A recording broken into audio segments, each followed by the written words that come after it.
Regresamos esta mañana a 2 de Corintios, capítulo 6, y a este principio elemental tremendo que el apóstol Pablo ha establecido en las palabras: no os unáis en yugo desigual con los incrédulos. Una frase muy conocida, por cierto, un mandato muy conocido y uno que ciertamente ha sido citado ampliamente entre cristianos, pero con frecuencia malentendido y con más frecuencia violado hasta causar daño en los creyentes y la iglesia. Aquí hay una de esas doctrinas de cimiento, una de esas piedras angulares para la vida cristiana y el ministerio que es absolutamente esencial. Ahora quiero que regresemos a este texto y quiero volverlo a leer porque quiero colocarlo en su mente. No os unáis en yugo desigual con los incrédulos, porque ¿qué compañerismo tiene la justicia con la injusticia? ¿Y qué comunión la luz con las tinieblas? ¿Y qué concordia Cristo con Belial? ¿O qué parte el creyente con el incrédulo? ¿Y qué acuerdo hay entre el templo de Dios y los ídolos? Porque vosotros sois el templo del Dios viviente, como Dios dijo: habitaré y andaré entre ellos, y seré su Dios, y ellos serán mi pueblo. Por lo cual, salid en medio de ellos, y apartaos, dice el Señor, y no toquéis lo inmundo. Y yo os recibiré, y seré para vosotros por Padre, y vosotros me seréis hijos e hijas, dice el Señor Todopoderoso. Así que, amados, puesto que tenemos tales promesas, limpiémonos de toda contaminación de carne y de espíritu, perfeccionando la santidad en el temor de Dios. Ahora, como señalé la última vez, este pasaje identifica dos mundos opuestos. La terminología es clara. Uno de esos mundos es marcado por la justicia, la luz, Cristo, los creyentes y la presencia de Dios. El otro es marcado por la impiedad, las tinieblas, Satanás, los incrédulos y la presencia de dioses falsos. Y estos dos mundos son totalmente diferentes y distintos a tal grado que se excluyen entre sí. No pueden trabajar juntos en una asociación en común, no pueden tener comunión, no están en armonía uno con el otro. Uno es antiguo, otro es nuevo. Uno es terrenal, el otro es celestial. Uno es mortal, el otro da vida. Uno es impío, el otro es santo. Uno está edificado sobre mentiras, el otro es todo verdad. Uno perece y el otro vive eternamente. Pablo entonces está presentando de manera clara que los creyentes no pueden vivir en ambos mundos. Ciertamente Juan dijo esto en su primera epístola, primera de Juan, cuando él identificó de manera clara esta diferencia entre los dos mundos con estas palabras conocidas: no améis el mundo ni las cosas que están en el mundo. Si alguno ama al mundo, el amor del Padre no está en él. Mundos que se excluyen entre sí. Usted no puede estar en ambos al mismo tiempo. Después en Santiago, leemos en el capítulo 4, en el versículo 4, oh almas adúlteras, ¿no sabéis que la amistad con el mundo es enemistad contra Dios? Por tanto, todo aquel que quiere ser amigo del mundo se constituye enemigo de Dios. Y más adelante en el versículo 8, él dice: limpiaos las manos, vosotros pecadores, y purificad vuestros corazones, vosotros los de doble ánimo. La gente tratando de vivir en dos mundos diferentes. En Romanos capítulo 12, claro, ese pasaje tan conocido que comienza la parte de exhortación de Romanos: os ruego, hermanos, por las misericordias de Dios, que presentéis vuestros cuerpos en sacrificio vivo, santo, agradable a Dios, que es vuestro culto racional, y no os conforméis a este siglo. Sepárense de manera total. Cuando una persona se vuelve un creyente, es transportado de un mundo a otro, e ir de un lado a otro es absolutamente inaceptable. Y eso es precisamente lo que los corintios estaban tratando de hacer. Habiendo nombrado el nombre de Cristo, habiéndose identificado con Él, entrado a la iglesia, todavía se estaban aferrando a su propia idolatría, a sus caminos paganos antiguos. Habían salido de la idolatría para venir a Cristo, como dice en Primera de Tesalonicenses. Habían venido para servir al Dios vivo y verdadero de los ídolos, pero no se habían separado totalmente.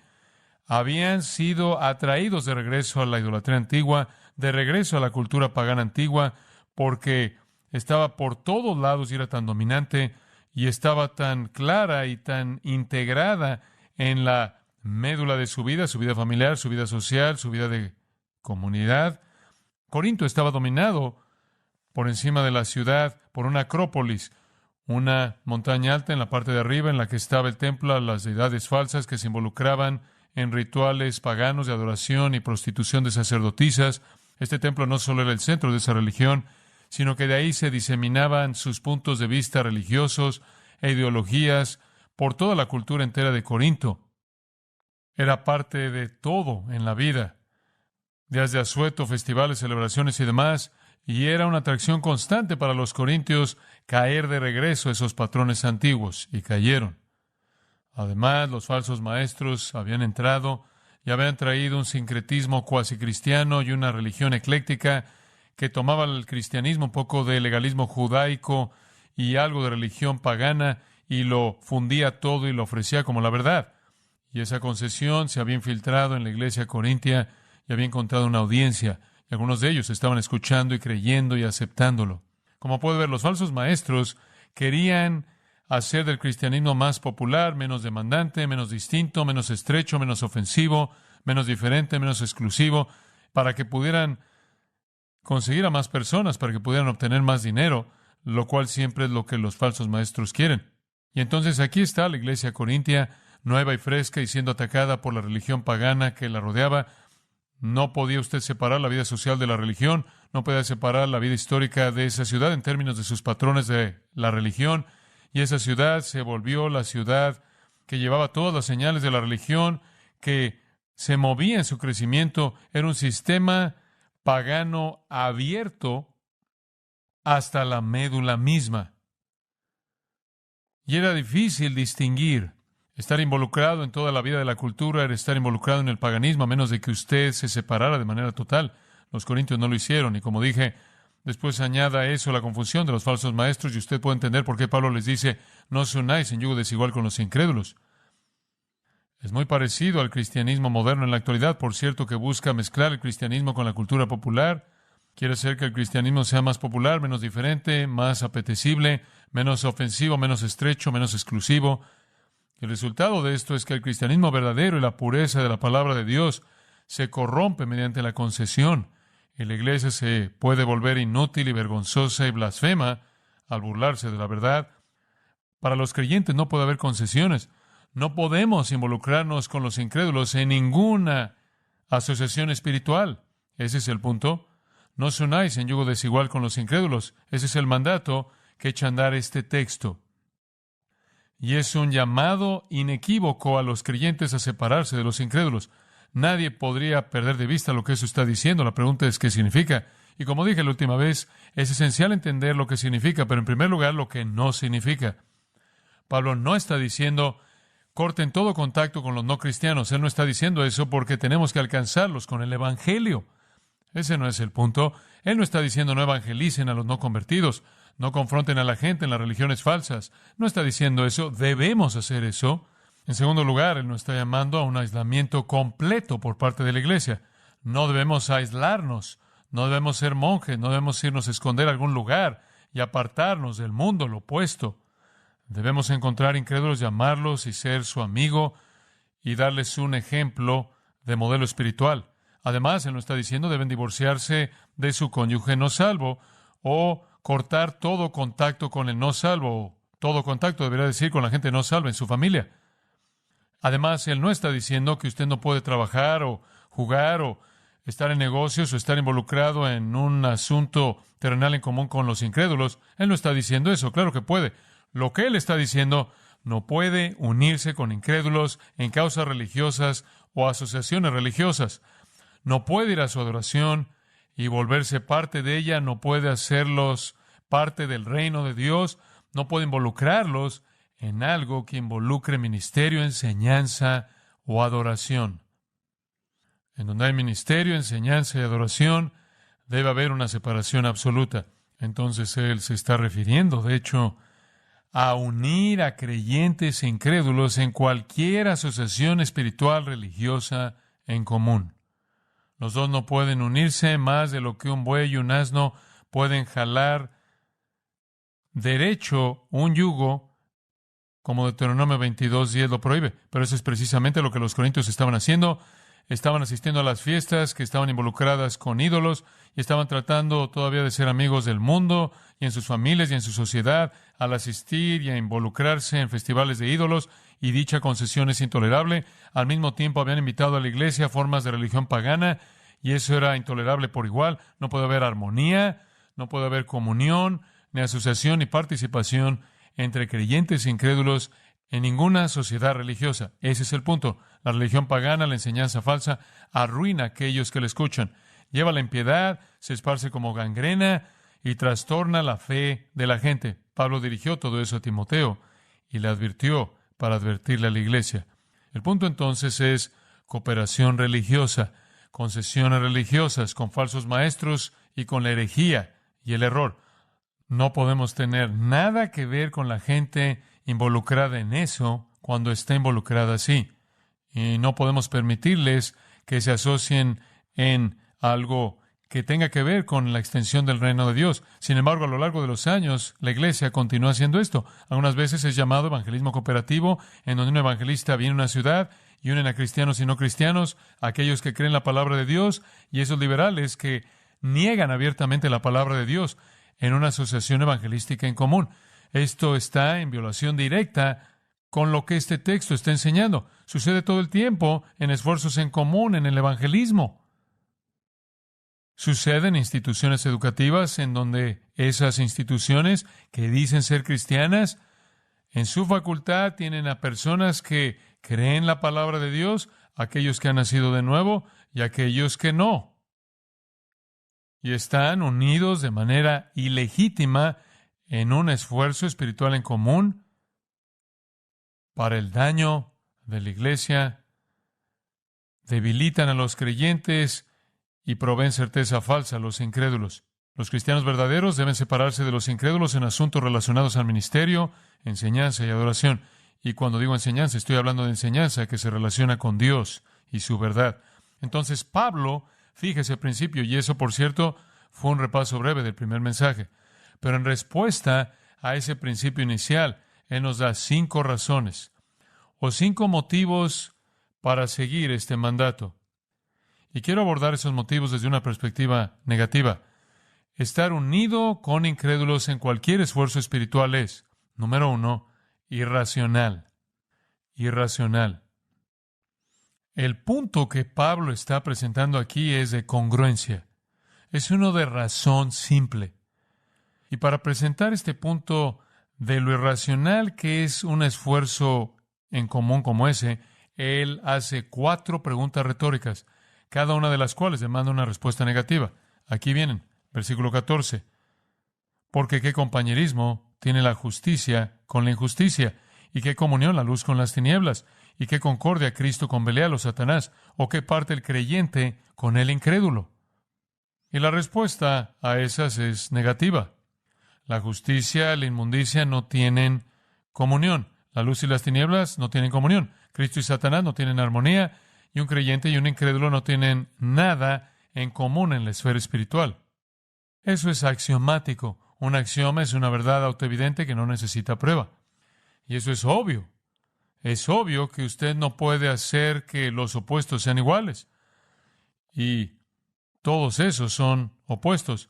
Esas 4 preguntas retóricas colocan lo irracional que es que los cristianos y los paganos trabajen juntos en algún esfuerzo espiritual, involucrándose en alguna adoración o involucrándose en la diseminación de supuestamente verdad divina. Veamos cada pregunta de manera breve. Pregunta número 1. Porque ¿qué compañerismo tiene la justicia con la injusticia? Compañerismo es metoque, es el único lugar que es usado en el Nuevo Testamento. Realmente es un sinónimo de la palabra koinonía, la cual significa comunión. Significa compartir algo en común, el involucramiento en común en un esfuerzo común. Y obviamente la justicia y la inmundicia no pueden unir las manos en el mismo esfuerzo. La justicia es aquello que agrada y honra a Dios. La injusticia es aquello que desagrada y deshonra a Dios. La justicia es hacer lo que es correcto. La injusticia es hacer lo que es equivocado. Los creyentes son clasificados en la Biblia como justos. La justicia de Cristo nos ha sido imputada. Aprendimos eso y atrás en el capítulo 5, versículo 21. para que fuésemos hechos justicia de Dios en Él, en Cristo. Dios nos ha cubierto con la justicia de Cristo, lo cual incluye el perdón de pecados. Por otro lado, los incrédulos son injustos. Sus pecados no son perdonados. No hay asociación posible para esas dos categorías tan opuestas. ¿Qué hay acerca de los incrédulos? ¿En qué sentido son injustos? Bueno, simplemente significa que no viven conforme a la ley de Dios. La violan, se rebelan contra ella y la desobedecen. Y la Biblia caracteriza a los incrédulos como injustos. Van a ser condenados al castigo eterno porque son injustos, porque violan la ley de Dios y no hay cura posible para esa violación porque no vienen al Salvador, el único que provee perdón. Entonces mueren, como Jesús dijo, en sus pecados y son castigados eternamente. Jesús los clasifica de esa manera. Por ejemplo, en Mateo 7:23, Él le dice: aquellos que dicen conocerlo, nunca os conocí, apartados de mí. Y aquí está su caracterización de aquellos que van a ser juzgados. Vosotros que practicáis maldad. El patrón de su vida es una violación de la ley de Dios, del mandato de Dios, de la voluntad de Dios y la palabra de Dios, que es continuo, constante, ininterrumpido. En Mateo 3, en el versículo 41 de nuevo, tenemos una escena de juicio en una parábola que Jesús está enseñando, y Él dice: el Hijo del Hombre enviará a sus ángeles, sacarán de su reino, versículo 41, a todas las piedras de tropiezo y aquellos que cometen maldad, injusticia, y los echará al horno de fuego. En ese lugar habrá lloro y crujir de dientes. De nuevo, esos son aquellos que están dirigiéndose al juicio eterno, son descritos como los injustos. En el capítulo 23 de Mateo, de nuevo, Jesús está dirigiendo sus palabras a los fariseos, porque son hipócritas, y los escribas. Él dice: vosotros, versículo 27, sois como sepulcros blanqueados, que por fuera se ven bien, hermosos, pero adentro están llenos de huesos de hombres muertos y de toda inmundicia. Así también vosotros aparecen justos a los hombres, pero por dentro están llenos de hipocresía y de injusticia. Injusticia. Es injusticia lo que condena, es injusticia. Es dicho de Jesús en Hebreos 1:9 que Él amó la justicia y odió la injusticia. Los incrédulos entonces están condenados porque, sin importar lo que dicen, lo que digan o no digan, Señor, Señor, o lo que sea, son injustos. Esa es la característica distintiva del patrón de sus vidas. Es una violación de la ley de Dios que es continua, incesante. Por otro lado, están los justos, para quienes la obediencia a la ley de Dios es el patrón de vida. Ciertamente en 1 de Juan eso se presenta de manera abundantemente clara. 1 de Juan capítulo 3, en el versículo 4, todo aquel que practica pecado también practica injusticia, y el pecado es injusticia o transgresión de la ley. Pero versículo 10, por esto los hijos de Dios y los hijos del diablo se manifiestan. Si alguno no practica justicia, no es de Dios, ni el que no ama a su hermano. Una persona injusta viola la ley de Dios, ese es un incrédulo. Versículo 7, hijitos míos, ninguno se engaña, el que practica justicia es justo. Entonces, por un lado, tiene aquellos cuyo patrón de vida es la práctica de la impiedad. Por otro lado, aquellos cuyo patrón de vida es la práctica de la justicia. No tienen comunión, no tienen comunión. Hemos recibido una justicia imputada y después, debido a que somos una nueva criatura, la regeneración y el nuevo nacimiento, se nos ha dado una nueva disposición y una nueva naturaleza que ama la ley de Dios y desea seguir y obedecer esa ley y odia el pecado. Somos los justos y ellos son los injustos. No podemos estar involucrados en un esfuerzo en común. De hecho, en Tito, Pablo dice que el Señor mismo, al salvarnos, ha tomado un pueblo, los ha redimido de toda injusticia y los ha purificado para sí mismo y los ha hecho celosos por la justicia. No hay armonía. Aquellos a quienes se les han perdonado los pecados no pueden asociarse con aquellos que no. Aquellos cuya pasión es la justicia no pueden asociarse con aquellos cuya pasión es la injusticia en algún esfuerzo espiritual en común. Y no le ayuda a Dios. No es una manera inteligente de alcanzar sus propósitos, es una violación de su palabra. Como él dice en la primera epístola de Pablo a los Corintios, no pueden estar en la mesa de los demonios y en la mesa del Señor. No pueden ir a ambas. Ahora hay puntos de contacto, admito eso, pero no hay comunión en ningún esfuerzo espiritual. Y eso incluiría el matrimonio, por cierto, simplemente como comentario al margen, debido a que el matrimonio para un creyente es un esfuerzo muy espiritual. Según Efesios capítulo 5, es una demostración de la relación de Cristo con su iglesia. Segunda pregunta retórica: ¿y qué comunión? La luz con las tinieblas. Ahora usted no tiene que ser muy inteligente para entender que esas se excluyen entre sí. En donde usted tiene luz, no tiene oscuridad. Donde tiene oscuridad, no tiene luz. Este es un contraste bíblico común. Jesús lo usó varias veces, y en particular en el Evangelio de Juan, uno conocido en el capítulo 8, en el versículo 12. Jesús hace una distinción muy clara. Yo soy la luz del mundo. El que me sigue no andará en tinieblas, sino que tendrá la luz de la vida. La luz se refiere a la justicia, la oscuridad se refiere a la injusticia. Se excluyen entre sí. Nada es más incompatible que la luz y la oscuridad. Uno disipa al otro. En Hechos 26, cuando Pablo fue comisionado y llamado al ministerio, se le dijo que iba a traer una luz y abrir los ojos de los gentiles para que pudieran ver la luz. Efesios 5 habla de eso, del reino de la luz. Colosenses 1, hemos sido sacados del reino de las tinieblas y llevados al reino de su amado Hijo, el cual es un reino de luz. Pedro incluso habla de este reino maravilloso, este reino de luz. Dice en 1 Pedro 2:9 que Él nos ha llamado de las tinieblas a su luz admirable. 1 Juan 1 dice, andamos en luz y no en tinieblas. No hay comunión, se excluyen entre sí. Digo, eso es obvio. Ahora, esas dos preguntas entonces tienen que ver con nuestra naturaleza. Los creyentes son justos y andamos en la luz. Los incrédulos son injustos y andan en las tinieblas. Hay una incompatibilidad muy natural. Somos tan totalmente diferentes, no puede haber una intimidad en común en la esfera de lo espiritual. Ninguna. Cualquier intento por unirse en una denominación, cualquier intento por unirse en una asociación, cualquier intento por unirse en algún tipo de un ministerio de evangelismo, un ministerio en un campus, una cruzada, cualquier tipo de evento así, un intento por asociarse en algo escolar, un ambiente educativo y supuestamente poder moverse en común hacia una meta es ridículo. Cualquier intento por tener comunión en la vida espiritual en común con incrédulos es ridículo, daña y reafirma de manera falsa a un incrédulo. Ahora, conforme él pasa a la tercera pregunta retórica, él pasa de la diferencia en nuestra naturaleza, justicia y luz, en contraste a la injusticia y las tinieblas, a la diferencia en nuestros líderes. Y su pregunta en el versículo 15 es, ¿y qué concordia Cristo con Belial? Y ahora pasamos a la idea del poder personal, el líder personal en cada reino. Y créame, hay un antagonismo absoluto, fundamental, eterno, al nivel más alto del reino de la luz y la justicia, en contraste a las tinieblas y la injusticia, y esa es la diferencia entre Cristo y Satanás. Y no se están involucrando en ningún esfuerzo en común. Todo lo que el Señor Jesucristo hace, Satanás lo quiere prevenir. Todo lo que Satanás quiere hacer, Cristo lo juzgará. Cristo no tiene comunión, no tiene asociación, nada en común con Satanás. Y usted tiene que entender que un incrédulo, Juan 8:44, es un hijo del diablo y un creyente es un hijo de Dios, y los dos no pueden trabajar juntos. Esa es la razón por la que Pablo les dijo, no pueden ir a la mesa de los demonios y después venir a la mesa del Señor.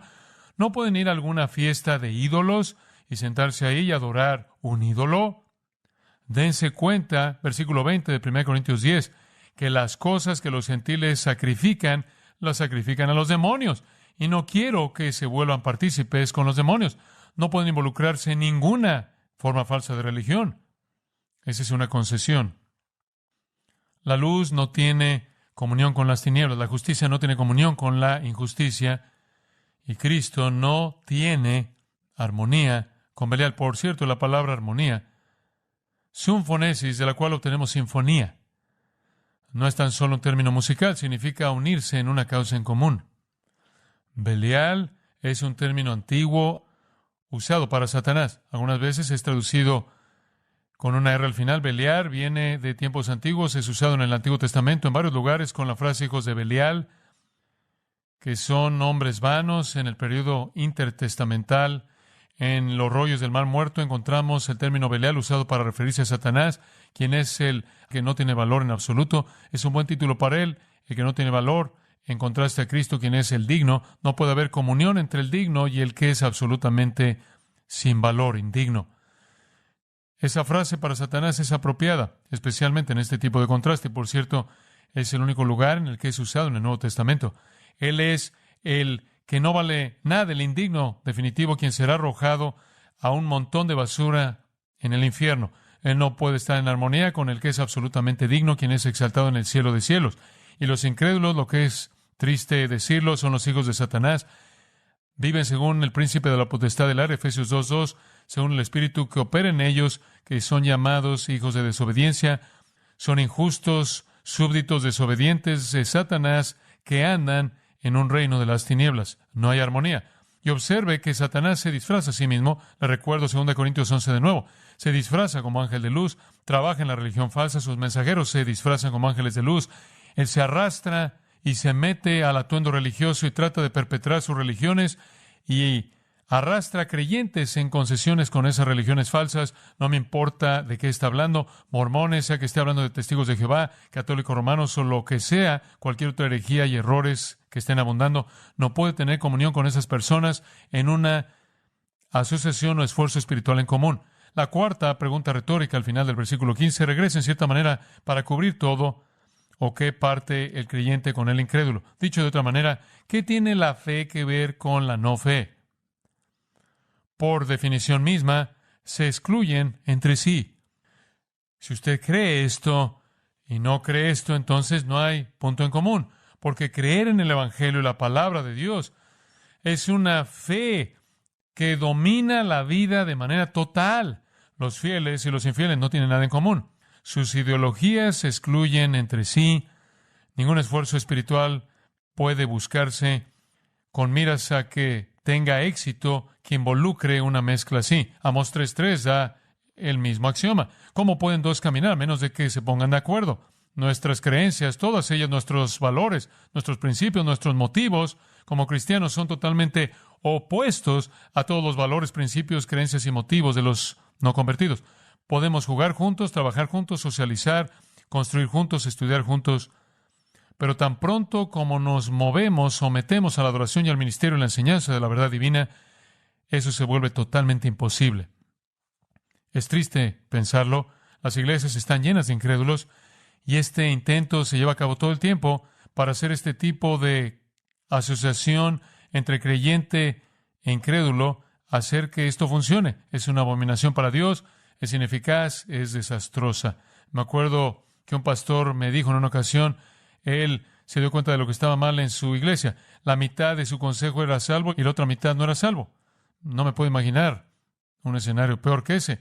Entonces, en primer lugar, es irracional intentar el estar unidos en yugo desigual con los incrédulos. Deberá ser obvio para cualquier persona que puede pensar que esto es algo imposible de hacer, unir estas dos esferas. En segundo lugar, y estamos ascendiendo aquí un paso más, no solo es irracional que los creyentes se unan con los incrédulos, sino que es sacrilegio, es sacrilegio. Y únicamente voy a cubrir este punto esta mañana y le voy a dar los que quedan la próxima vez. Es sacrilegio. Ve el versículo 16. Aquí está la quinta pregunta retórica, pero presenta el segundo punto. ¿Y qué acuerdo hay entre el templo de Dios y los ídolos? Porque vosotros sois el templo del Dios viviente, como Dios dijo, habitaré y andaré entre ellos y seré su Dios y ellos serán mi pueblo. El punto aquí es un punto de sacrilegio. Toda la religión falsa es adoración de demonios. Escucha, ahora recuerde que un ídolo no es nada. Usted puede tallar un ídolo de la madera, usted puede hacer un ídolo de una piedra, usted puede hacer un ídolo de plata, puede hacer un ídolo de oro, usted puede hacer lo que quiera para pintar uno en una pared, usted puede formar uno de el mármol, lo que sea. Cuando acaba, no es nada. Pero la religión y la ideología que representa es la enseñanza de demonios. Son mentiras del infierno. Son las doctrinas de demonios que vienen de espíritus engañadores. Entonces lo que sucede es que los demonios representan al ídolo y usted adora a un demonio en el ídolo aunque no lo sabe. Es un demonio el que crea la religión, que conduce la relación con el adorador. Es comunión con demonios. Y cuando usted va a la mesa, usted va a la mesa de demonios. Y cuando usted va al ídolo, usted adora a un demonio. Todos los dioses de las naciones son demonios, el Antiguo Testamento dice. Porque los demonios representan a los ídolos que los hombres crean bajo su estímulo.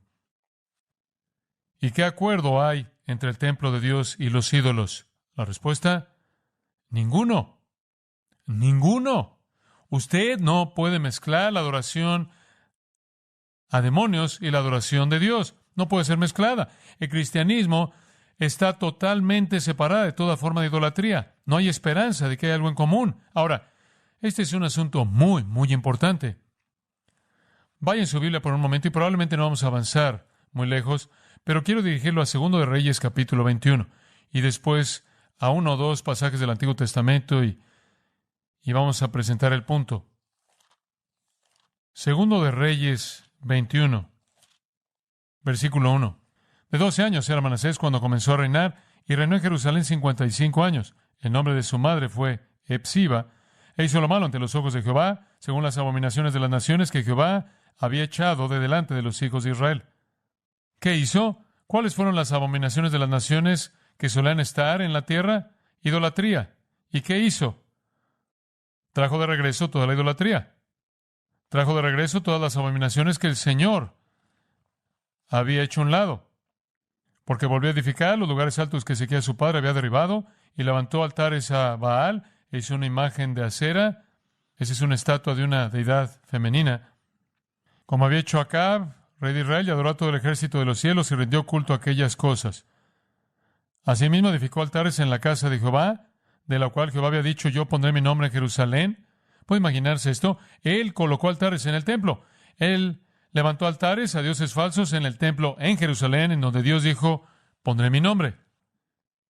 Y edificó altares, versículo 5, para todo el ejército de los cielos en los 2 atrios de la casa de Jehová. Ahí en el patio del templo, él construyó altares a dioses falsos. Y pasó a su hijo por fuego, y la adoración de Moloc que involucraba sacrificio de bebés en el fuego, él hizo eso. Y se dio a observar los tiempos, y fue agorero, e instituyó encantadores y adivinos, multiplicando así el hacer lo malo ante los ojos de Jehová, para provocarlo a ira. Y puso una imagen de acera que él había hecho, en la casa de la cual Jehová había dicho a David y a Salomón, su hijo, yo pondré mi nombre para siempre en esta casa y en Jerusalén, a la cual escogí de todas las tribus de Israel. Lo colocó en el templo. Ídolos en el templo. Ahí en el versículo 9, Manasés los indujo a que hiciesen más mal que las naciones que Jehová destruyó delante de los hijos de Israel. ¿Sabe una cosa? Eran peores idólatras que las naciones que Dios destruyó. Y versículo 10, habló pues Jehová por medio de sus siervos los profetas, diciendo, por cuanto Manasés, rey de Judá, ha hecho estas abominaciones, y ha hecho más mal que todo lo que hicieron los amorreos que fueron antes de él, y también ha hecho pecar a Judá con sus ídolos. Por tanto, así ha dicho Jehová el Dios de Israel, y aquí yo traigo tal mal sobre Jerusalén y sobre Judá, que al que lo oyere le retiñerán ambos oídos, y extenderé sobre Jerusalén el cordel de Samaria y la plomada de la casa de Acab. Eso es medirla para destrucción. Y limpiaré a Jerusalén como se limpia un plato que se friega y se vuelve boca abajo, y desampararé el resto de mi heredad, y lo entregaré en manos de sus enemigos, y serán para presa y despojo de todos sus adversarios, por cuanto han hecho lo malo ante mis ojos, y me han provocado a ira desde el día que sus padres salieron de Egipto hasta hoy. Hay una cosa que Dios no va a tolerar, y es esta: ídolos en su templo. Ídolos en su templo. La afrenta definitiva, el insulto definitivo, la blasfemia definitiva hacia Dios. No puede traer un ídolo al templo de Dios. Ni puede usted llevar a Dios a un templo de ídolos. Esa es la razón por la que ustedes, corintios, no pueden ir a los festivales de ídolos. No pueden llevarse a sí mismos, que son el templo de Dios, a un templo de ídolos, así como no pueden traer un ídolo al templo de Dios. Una ilustración más. Y de hecho, esta es una ilustración sorprendente y profundamente interesante. Primero de Samuel, capítulo 4. Primero de Samuel, capítulo 4. Los israelitas están peleando contra los filisteos en el versículo 2. Y los filisteos presentaron la batalla a Israel, y trabándose el combate, Israel fue vencido delante de los filisteos, los cuales hirieron en la batalla en el campo como a 4,000 hombres. Los filisteos fueron victoriosos. Los filisteos, por cierto, es el nombre antiguo de Palestina. Eran la gente que estaban ahí cuando Israel llegó a la tierra, gente pagana, idólatra. Se involucraron en muchas batallas. Aquí es una en la que Israel perdió. 4,000 de sus hombres están muertos en el campo de batalla. En el versículo 3, su respuesta: Cuando volvió el pueblo al campamento, los ancianos de Israel dijeron, ¿por qué nos ha herido hoy Jehová delante de los filisteos? No entendemos esto. Debemos ser el pueblo de la promesa. La tierra supuestamente debe ser nuestra. ¿Por qué perdimos? Obviamente estaban involucrados en pecado. Entonces decidieron que iban a arreglar su problema de manera muy simple. Traigamos a nosotros de Silo el arca del pacto de Jehová, para que viniendo entre nosotros nos salve de la mano de nuestros enemigos. Aquí está su plan. El arca del pacto, que era esa pequeña caja con los palos que tenía en los costados y los querubines en las esquinas, a los lados, frente a frente, que representaban la presencia de Dios, debía estar en el lugar santísimo. Y entre las alas de los querubines, la gloria de Dios reposaba como evidencia de la presencia de Dios entre su pueblo. Era la posesión más sagrada que tenían, la representación de su Dios. Entonces dijeron, nuestro problema es que perdimos porque Dios no está aquí, entonces vaya alguien por Dios.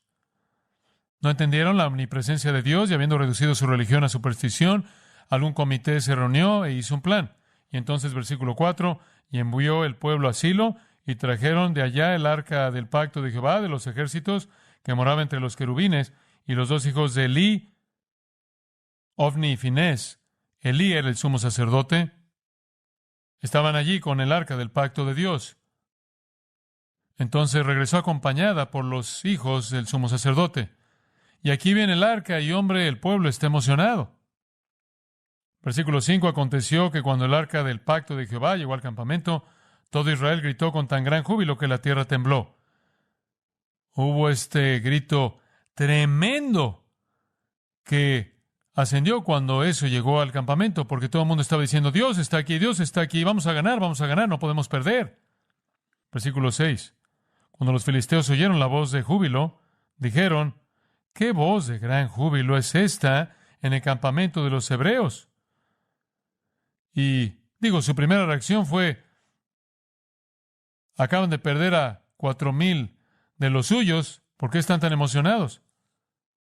Y supieron, espías obviamente, que el arca de Jehová había sido traída al campamento. Y los filisteos tuvieron miedo, porque decían, ha venido Dios al campamento. Y dijeron, ay de nosotros, pues antes de ahora no fue así. Ay de nosotros. Bueno, ¿por qué hicieron esto? Porque conocían la reputación del Dios de Israel. Ay de nosotros. ¿Quién nos librará de la mano de estos dioses poderosos? Estos son los dioses que hirieron a Egipto con toda plaga en el desierto. Escuche, el reporte se había difundido.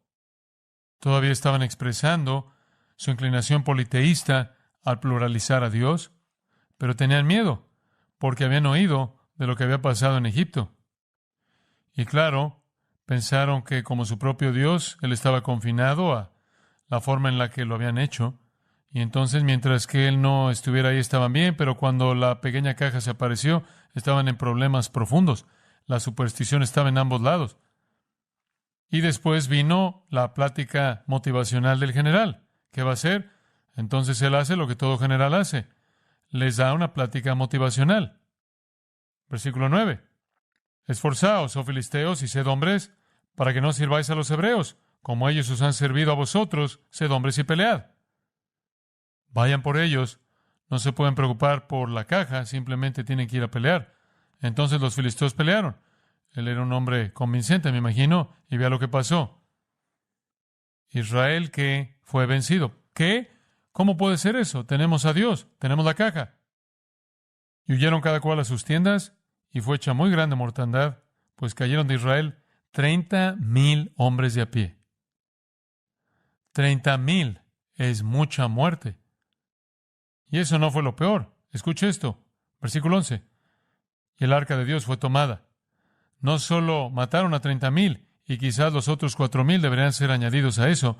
34,000 soldados de a pie, y quizás otros también. Pero se llevaron la caja. Y después, para empeorar la situación, Ofni y Finés murieron, o dependiendo de su perspectiva, para mejorar las cosas, porque eran dos hombres impíos. Y los hijos del sumo sacerdote están muertos y Dios no está. Los filisteos lo tienen.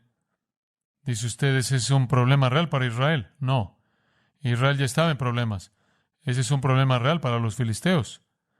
Ahora tienen a Dios en sus manos. Bueno, descubramos lo que hicieron. Vaya al capítulo 5. Bueno, ¿qué pensaría usted que harían? Bueno, debido a que eran politeístas y creían en muchas deidades, hicieron lo que usted esperaría. Cuando los filisteos capturaron el arca de Dios, la llevaron desde Benecer a Asdod, una de sus ciudades. Y varias de sus ciudades son mencionadas aquí, ahí en la costa de Palestina. Y tomaron los filisteos el arca de Dios y la metieron en la casa de Dagón y la pusieron junto a Dagón. Ahora, ¿qué es una casa de Dagón? Ese es un templo a su dios principal. Su dios principal es Dagón. Y esa era su deidad. Obviamente, eran un pueblo del mar, de la costa. Tenía algo que ver con apaciguar el trabajo de la pesca y las amenazas del mar, y etcétera. Y entonces simplemente asumieron, bueno, miren ahora, no solo tenemos a Dagón, hemos capturado a este Dios poderoso que acabó con el ejército egipcio. Nuestra invencibilidad está garantizada. Entonces simplemente tomaron el arca de Dios y la colocaron en la casa de Dagón porque obviamente no podían tener un lugar preparado para el arca de Dios. Probablemente hablaron de cómo iban a proceder con eso. Versículo 3. Y cuando al día siguiente los de Asdod se levantaron de mañana, y seguramente cuando se levantaron, llegaron al lugar de Dagón para agradecerle a Dagón por esa gran victoria. Y cuando lo hicieron, he aquí Dagón postrado en tierra delante del arca de Jehová. ¡Wow! ¿Qué pasó? De pronto entran ahí, Dagón está ahí en el suelo postrado ante esta pequeña caja. Y debieron haber pensado que hubo un terremoto ahí en el lugar o algo. Esto probablemente fue hecho de piedra, se cayó de su plataforma y ahora está ahí postrado ante esta caja. Y tomaron a Dagón y lo volvieron a su lugar. Y volviéndose a levantar, versículo 4 de mañana, el siguiente día, he aquí que Dagón había caído postrado en tierra delante del arca de Jehová, y la cabeza de Dagón y las dos palmas de sus manos estaban cortadas sobre el umbral, habiéndole quedado a Dagón el tronco solamente.